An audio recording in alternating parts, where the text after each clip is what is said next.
We hold these truths to be self-evident. That the so-called History Channel is incapable of producing quality educational or entertaining content. When I look at Washington, I see what I hope is a terribly low-budget program, because that is one of the only ways you can really begin to justify some of these god-awful examples of 18th century material culture. But the fact that they got Bill Clinton on the show, what exactly makes him an expert on the subject of Washington, who knows? Why he's even there, who knows? But that kind of tells me that they really don't even have that as an excuse. Now, I'm sure we're all familiar with the History Channel's latest documentary miniseries titled Washington. My attention was first drawn to it by my friend Chris, who made a funny video, link in the description of course, mocking just how utterly ridiculous, and I would say disgusting, this picture is right here. In a trailer, and presumably an entire series, filled to the brim with ridiculous over-the-top drama and terrible inaccuracies, one of my favorites being these American soldiers here and their almost Russian-style parading, stamping about. Honestly, why are they lifting their feet so high? Who thought that that was how they marched in the 18th century? What they should be doing is much closer to a simple formalized walk. Actually, in the Regulations for the Order and Discipline of the Troops of the United States, published in 1779 and popularly known as the von Steuben drill of the Continental Army, it explicitly states on page 13, pretty close to the start, under the command of "to the front march," quote, "The soldier steps off with his left foot and marches a free, easy, and natural step, without alerting the position of his body or head, taking care to preserve a proper balance and not cross his legs, but to march without constraint in every sort of ground." And to add insult to injury for the people at the History Channel, the next command of halt reads as such. Quote, "At this word the soldier stops short on the foot that advanced, immediately bringing up the other without stamping." It is explicitly mentioned to not stamp. This kind of showy high-step marching, that's very modern. And when I say that, I'm talking late 1800s, early 1900s for that kind of development. Anyways, that's not why we're here. In a trailer that is filled to the brim with farberies, the absolute worst piece, I would dare say, is right here. Look at this image and weep. Weep for historical accuracy. Weep for material culture. Weep and pray for the people over at the History Channel's costuming department, because goodness me, it looks like they need some help one way or the other. So let's get started. Of course, the actual nature of this shot and the context of where it's placed in the advert is fairly silly. We see a line of redcoats marching away from an exploding building. One of their fellows in the back there seems to be having a bit of a bad time from it, but no one really minds. Ignore the screams of the man's severe burning and the other wounds resulting from his concussive shock as he's thrown to the ground violently. I'm sure he's fine, guys. Don't worry about it. Just keep on walking forward. No need to be concerned.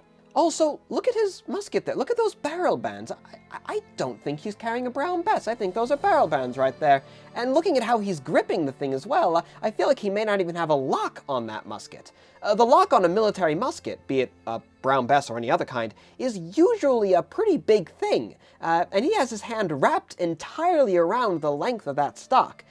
That kind of thing probably wouldn't be possible unless the musket didn't have a lock. Or maybe he just has a really big hand, or he's actually using some sort of a civilian piece with a very, very tiny lock. All of these things are entirely possible, but not exactly historical, now are they? But back to the point of the overall image looking very, very silly. Well, I suppose the people of the History Channel believe that they shouldn't be having their redcoats react like, well, you know, actual people would, where there's an explosion only a couple of feet behind them. No. Ask them. They'll say it's better to have them just walking forward, all stony-faced and villainous looking, so the audience understands that these people are the baddies, and that they're tough, like a James Bond supervillain. Now, yes, admittedly, some of us may call it lazy, or bad writing, or a lowbrow insult to the intelligence of its audience, and that would be because it is. Yes, it is an insult. Moving on to the specifics. Here we have a flag being carried alongside the troops. Historically, every British regiment from this time period would have had two sets of colors, the King's color and the regimental color.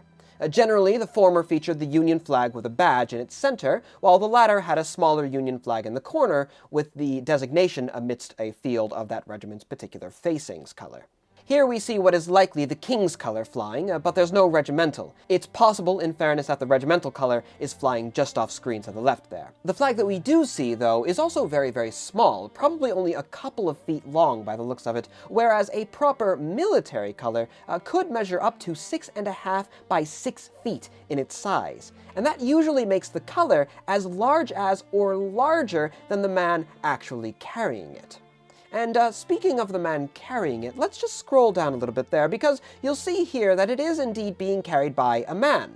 An enlisted man, that is, a private man, and not in contrast to what ought be the case by an officer.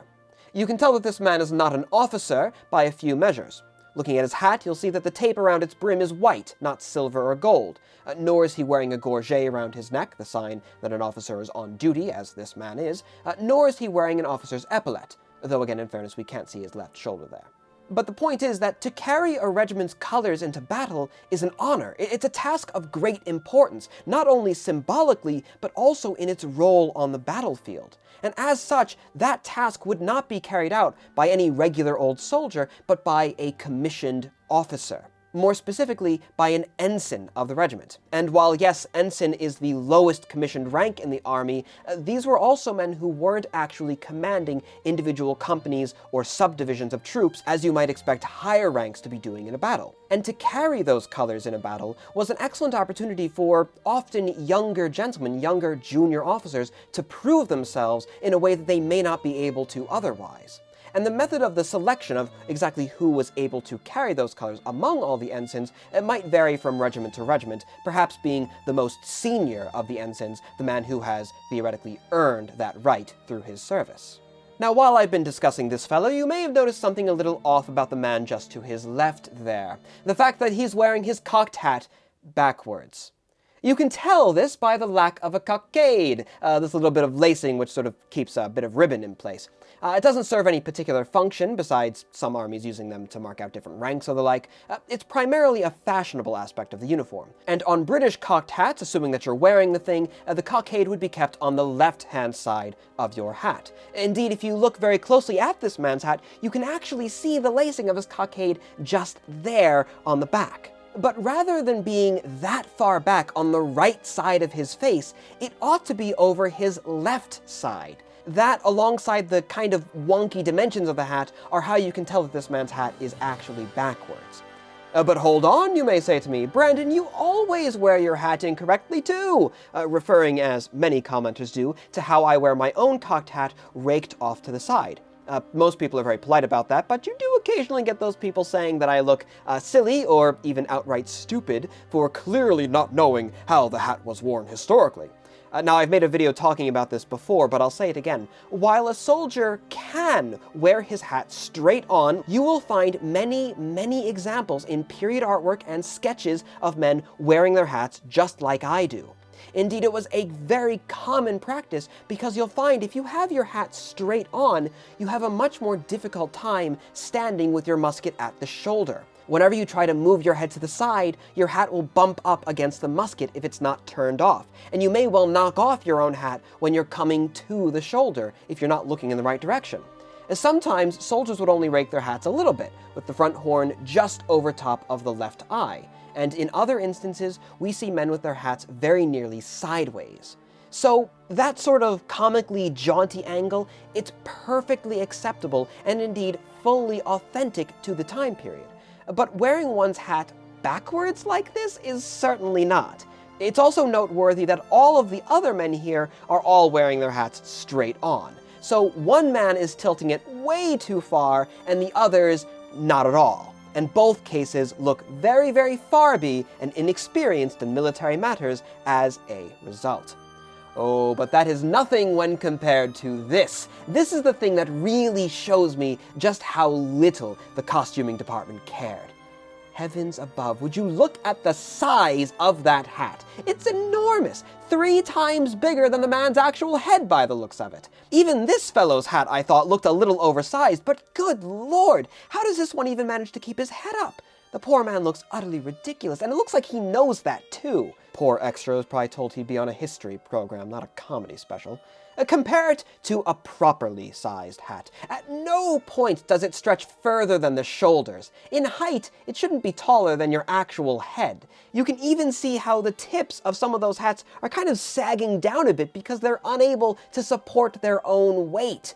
Probably because they're not actually stiffened with shellac, but they're just kind of loose and flexible, untreated wool felt. Of course, that's not the only thing wrong with these hats either, because the construction itself is also very, very poor. Look at the front fold there. Look at how it's pinched shut with no space between. A few other hats have the exact same problem, but the front is way too narrow and thin, making the other two folds look even wider and even more silly than they already would. I have a feeling that these hats aren't actually tied in place with the lacing there, tied up against the crown as they should be, but rather that they're just kind of pinned in place. Indeed, if you look at the hat of the man in the back there, you can see that that is in fact the case. The sides aren't tied up against the crown of the hat, but rather pinned against the opposite fold. If they'd pinned the hat to the crown, they'd find that those folds are much more even in size, and the hats would be much more well-rounded, less sharp with those angles, with those wider channels along the three corners. Another part of the shaping problem is coming from the fact that there's just way too much material in those hats. The brims are far too wide. If they just trimmed down a few inches off the outside of the hats, those folds would have been much more even, and they'd look an awful lot less terrible. You can see that they did a better job of the folding with the centerman's hat there. It might be a little big, but it doesn't look anywhere near so ridiculous as the guys right next to it. But because they have all of that extra material, they weren't able to pin the hats to the crown. Rather, they had to pin the sides to itself, resulting in that massively overly sized, very wide cocked hat. Honestly, it's so extreme, this man could probably just bob his head back and forth a little bit and he'd become a punkawalla. Maybe a good secondary career after the soldiering business doesn't work out for him. You'll also note that only some of these men actually have cockades. Many others just have the lacing to carry one, but there's nothing actually inside of it. But of course, let's not go too far in complimenting this man, because look a little further down and we get this. A thick black band of cloth loosely draped around his neck. It doesn't look so much like a neck stock or even like a roller of cloth tied tightly around the neck. It looks much more to me like a narrow scarf of sorts.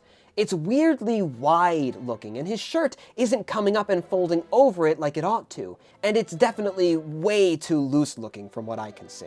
Thankfully, most of the other men's don't look quite so off as that, although some of them are also sagging way too far down. I mean, take this guy for example. It actually looks like it's sagging underneath his waistcoat. It's so loose against his neck. But the reason why I'm even able to see this weird scarf thing so well in the first place, the man's coat isn't even hooked closed. None of them are, in fact, literally not a one. A proper regimental coat will have a series of hooks and eyes, usually 3 of them, along the top of its facings so that you may close the coat about halfway up. The bottom should be flowing out, but the top should be fastened in place, nice and tight, nice and snug. Having the coat open like this makes it look not only poorly fitted, but just deeply unprofessional. Again, it should be much tighter against the chest. If you want to completely close the coat, you can unbutton the facings and then fold the coat on itself, attaching the facings of one side to the buttons of the other, as you can see being done here. And speaking of facings, have you noticed that these men's facings have no lacing to speak of whatsoever? There ought to be little bits of lace around each one of those buttons, with a different shape and color pattern individual to the regiment. Take, for example, the 54th, which has a simple green rectangle on a field of white around each button. With no lacing, these men look an awful lot more like cheaply outfitted continental swine than true and proper British soldiers. And speaking of coats, it's about time that we mentioned yet another elephant in the forest. Take a look at this so-called officer here. An unadorned hat, which ought to have lacing of silver or gold around its brim, no gorget, an open coat, his sword belt is on underneath that coat, which would just be horribly uncomfortable.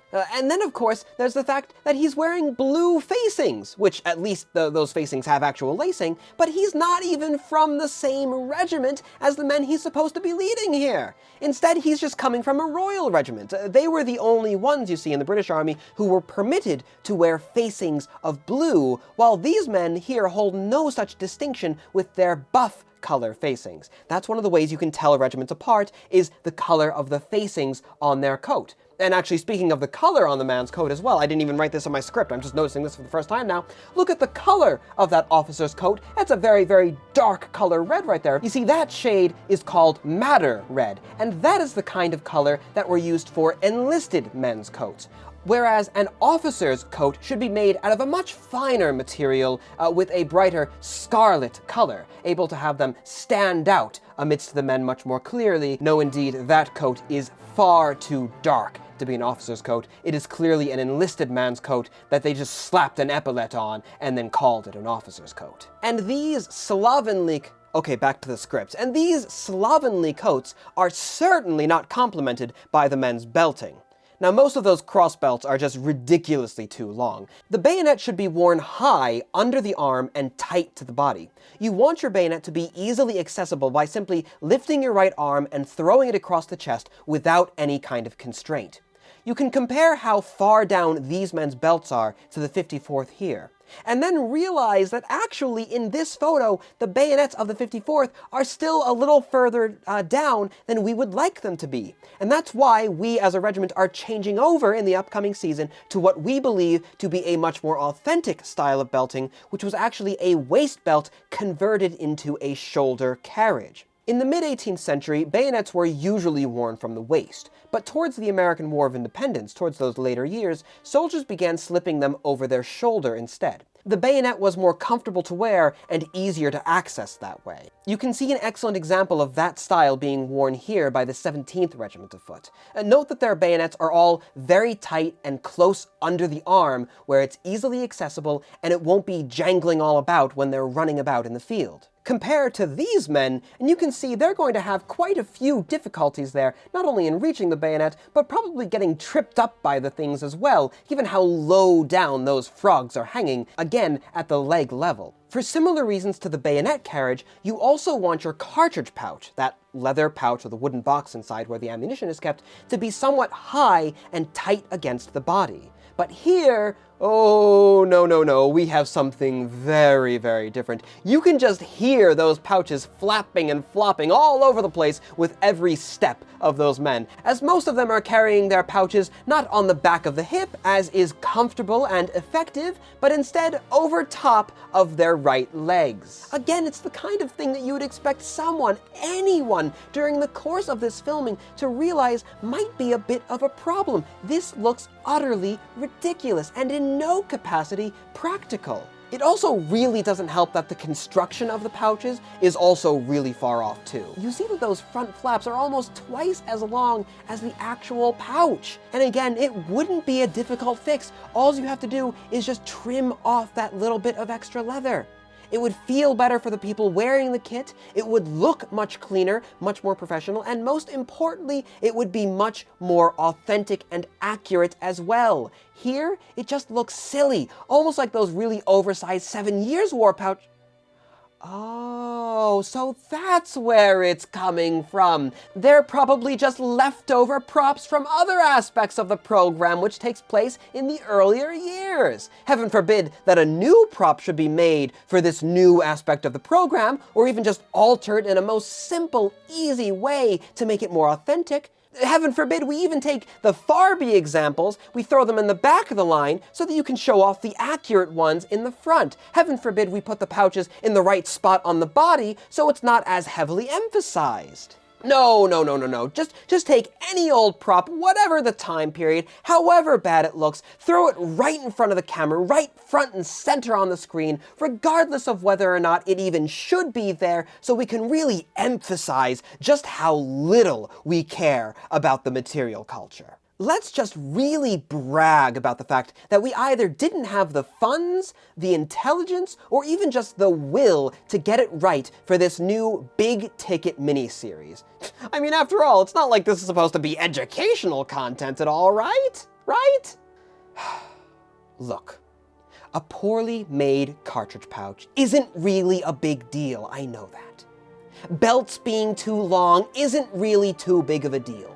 The coats not being closed, that's not a big deal. Not actually carrying brown besses, but another kind of musket, not a big deal. It's only going to really kind of mildly irk the people who are super pedantic like myself.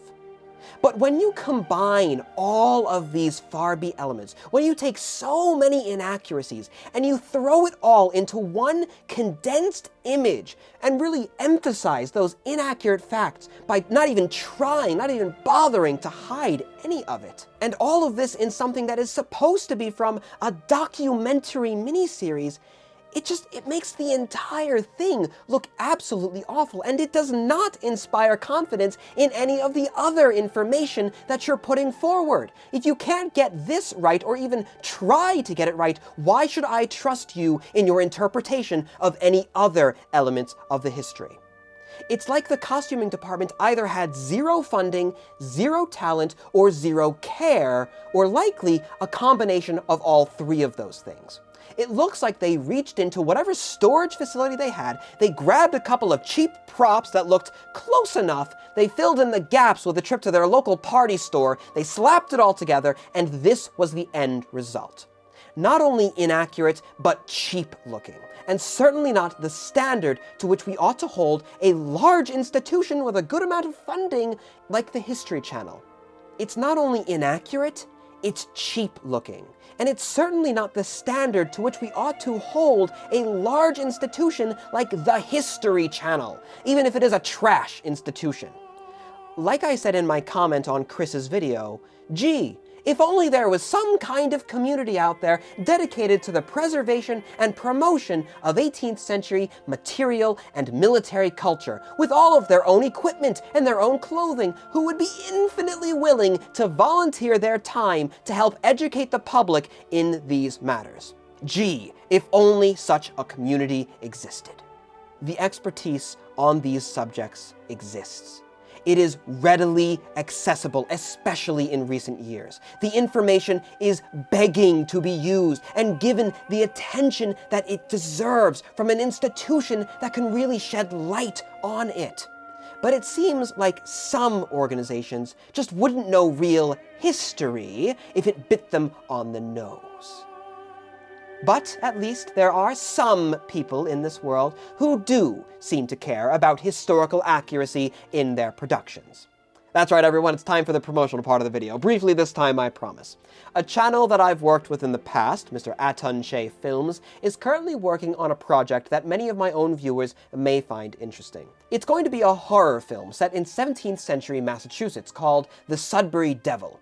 While clearly a fictional story, its creator, unlike these sorry sods over at the History Channel, actually knows an awful lot about the time period being portrayed, and he's going to immense lengths to recreate it to the best of his material ability. He's having custom clothing made for this film, something again which clearly the people of the History Channel did not do for their big budget miniseries. And he even wrote the script to be as authentic as possible. Not only did he use actual 17th century religious belief to create the context of the horror story, I mean, clearly it's a fictional story, but you can still, give proper attention to the culture of the time period and portray these horror elements as they historically would have understood them, rather than doing what so many modern day horror films tend to do. They slap some sort of historical label on it, they throw in a thee or a thou here and there, they put a cross aesthetic into the whole thing, and then they say, ooh, it's inspired by a true story. Nothing of the sort. No, indeed, actually, to give you a sense of the dedication for Mr. Aton Shea here, he's actually doing the entire film in the original 17th century pronunciation. Not just a thee or a thou here and there, the actual way that these people would have been speaking, at least to the best of our modern understanding of how these people spoke. Would that larger projects showed this level of dedication to not only entertainment, which of course there will be plenty of, it is a horror film after all, but also to material accuracy and cultural authenticity. No, instead it falls to smaller independent filmmakers like Aton Shea to fill that gap for us. So I'll leave a link in the description down below if you'd like to learn more about his project, and who knows, maybe I'll even make a review about it when that film is released. Because again, just because it is a fictional setting does not mean that you cannot be authentic in that setting. But I won't rant about that value here and now. You all know how I feel about that kind of thing. In any case, I think that is enough of my ranting about a single freeze frame. I think I'll leave Washington behind for now, because if I ever watch the full series, it might just drive me mad, much like a certain other series of videos has been recently. Thank you all for watching! Of course, in particular, to my ever-beneficent supporting classes on patreon.com, for of course it is by virtue of their support that I am able to carry on with the work that I do. Until the next time, my dear viewer, I am, and I shall remain, your most humble and obedient of servants.